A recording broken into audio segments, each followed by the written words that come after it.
On the latest episode of Real Time with Bill Maher, he gave his take on the difference between Republicans and Democrats. Take a look. Politics in this country is binary. You have to wear everything anyone on your side does.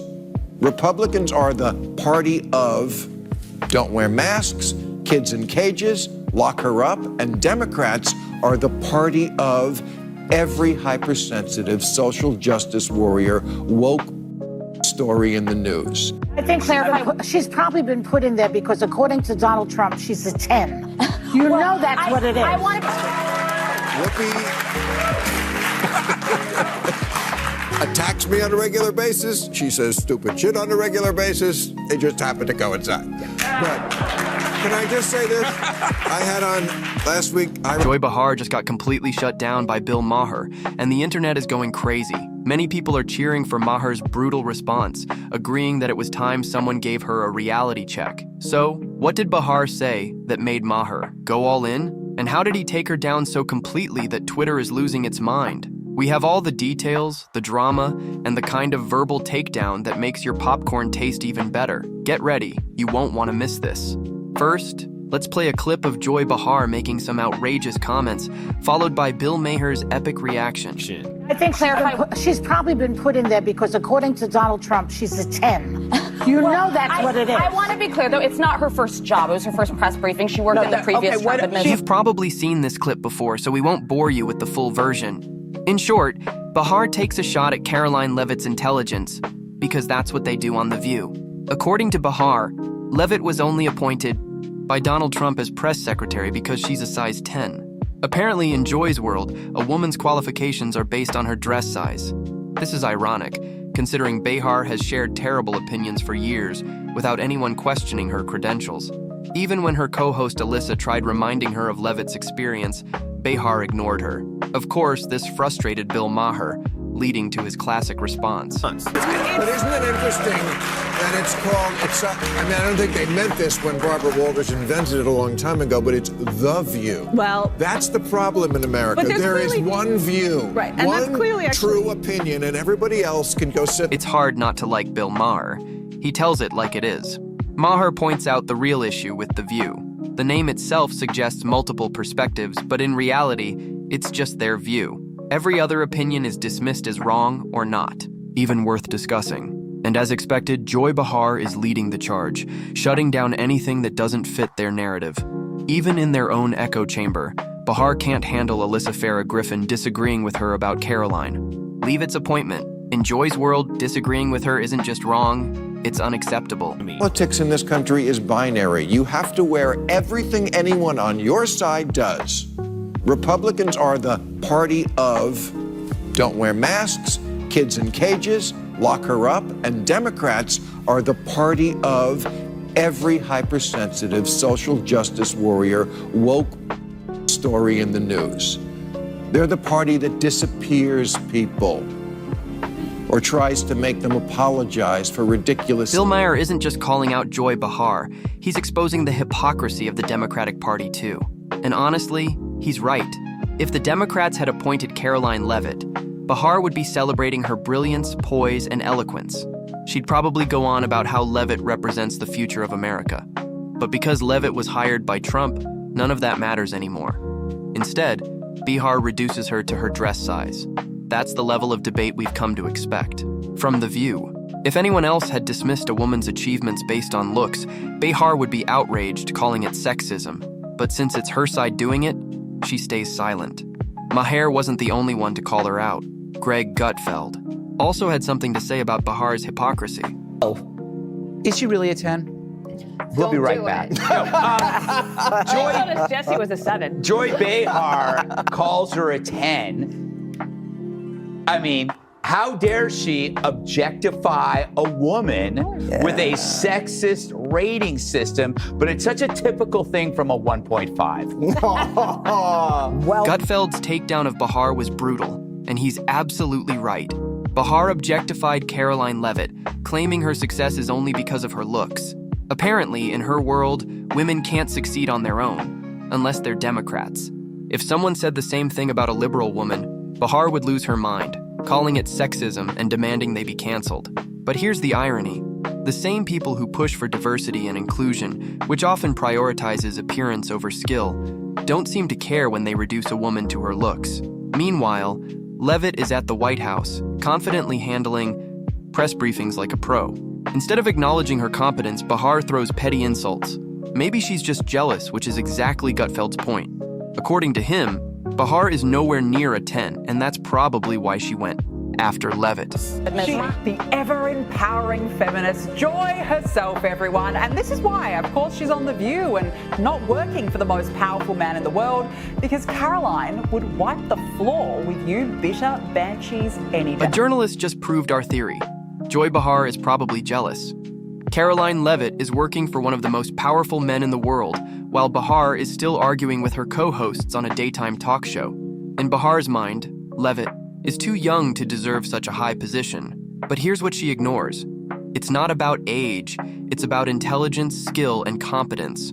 Leavitt has all three, and that's what really bothers Behar.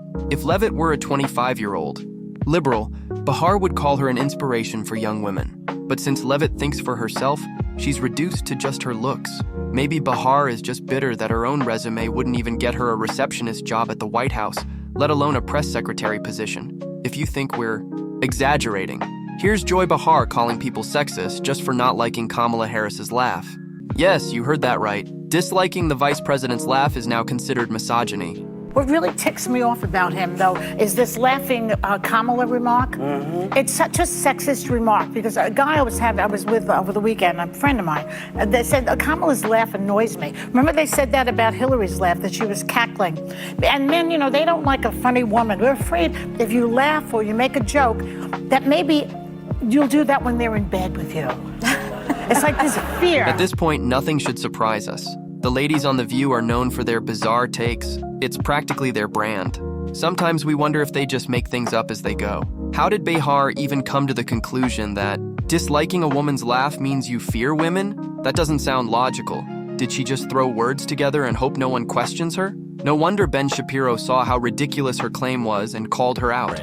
If you don't like Kamala Harris's weird cackling, it's because you fear her in the boudoir? Huh? That's a theory there, Joy. I feel like, given her personal history, Willie Brown and all, that's probably not what people are thinking about Kamala Harris when they are thinking about that type of activity, but sure, go with that. Ben Shapiro pointed out the obvious. People dislike Kamala Harris's laugh simply because it's unbearable, not because of sexism. Not everything is a conspiracy against women. Sometimes people just find an awkward, misplaced laugh annoying. Shocking, right? But of course, the woke crowd can't accept simple facts. They have to turn everything into an I-ism, sexism, racism, take your pick. Their strategy is simple. Label every criticism as hateful so they don't have to debate the actual issue. If you dislike a laugh, you're a misogynist. Criticize a policy, you're a bigot. Prefer black coffee, white supremacist. It's all part of the same ridiculous game. Slap a label on everything to silence dissent, because if they had to defend their ideas, they'd lose. This idea that Trump won with some kind of mandate is not true. I mean, we have information there. He beat Kamala Harris by 1.6%. Joe Biden beat Trump by 4.5%, and nobody said it was a mandate. So get that out of your lips, out of your mouth. These people were saying it's a mandate. It's not a mandate. Behar, once again, is very confused. The reason that Trump is said to have a mandate here is not because he won the election by 1.6%. He didn't win the election by 1.6%. He won the election in a landslide. He got 312 electoral votes. Electoral votes is what determines who wins the presidential election. He only needed 270 to win, and he got 312. Totally destroyed Kamala Harris. That number, the 1.6 or 1.8% that she's referencing, is the popular vote. Trump also won the popular vote. First time a Republican's done that in 20 years. Huge. Democrats have an advantage in the popular vote because Republicans generally don't campaign in the big Democrat states, New York and California, because the Democrats are going to win it anyway. It's a waste of campaign dollars and time. Once again, Joy Behar proudly shows her ignorance, and Michael Knowles calmly destroys her arguments. It's been 3 months since Trump won the election, yet Behar and the Democrats are still in denial. Instead of accepting reality, they'd rather rewrite history. They'll cling to anything, conspiracies, wild accusations, maybe even a seance to find Hillary's lost emails. But every time they try, they get destroyed by people who actually know what they're talking about, like Bill Maher and Michael Knowles, who easily expose their hypocrisy. You'd think they'd learn from their public embarrassments, but no, self-awareness isn't The View's strong suit. This was Joy on The View on Friday. What was your reaction? Well, my reaction was I was at Costco buying, 10 boxes of Keurig coffee, and my watch started to buzz, and I got so excited I started leaking a little bit. Just when you didn't think you could be more upset, you have to picture Joy Behar's vagina. I'm sorry. Leaking at a Costco. I don't want it. I didn't want any of the events that happened late last week. What's going on? Why? There's such a thing as TMI. There really is. It was inappropriate. She's inappropriate. It was disgusting, and no one wants to be thinking about that. But on the larger point, that's how rabid they are. It literally caused her to pee her pants. She was so excited to see Donald Trump convicted, like a 3-year-old seeing Goofy at Disney. Megyn Kelly just delivered a brutal takedown of Joy Behar, and it's pure gold. Apparently, Behar was so overwhelmed by Trump's conviction that she, get ready, had an accident at Costco. Yes, the so-called intellectual of The View, literally, peed herself in a grocery store. Kelly, of course, didn't let this slide. With her signature wit, she mocked Behar for once again proving that Trump lives rent-free in her head and bladder. Let's be real. If a conservative admitted to something this embarrassing, Behar would mock them for weeks. But since it's her, we're supposed to pretend it's some noble act of resistance. Give us a break. Maybe she should focus less on Trump and more on adult diapers. Just a thought.